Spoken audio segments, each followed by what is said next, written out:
story get confusing. Let's face that today.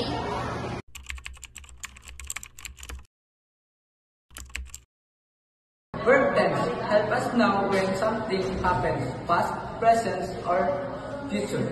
Past tense, action already happened. Example 1. I watched movie yesterday. Present tense action is happening now or regularly.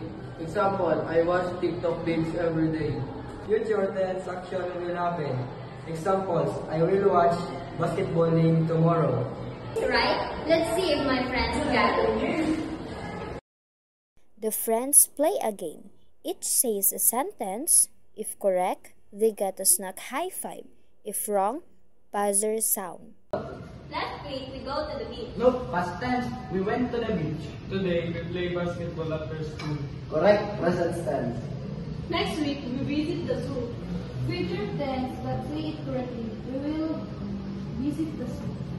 So remember everyone, every verb tense are like time travel. Already happened, that's past tense. Example, I ate chocolate cake yesterday. Happening now or always, that's present tense. Example, I ate chips every day.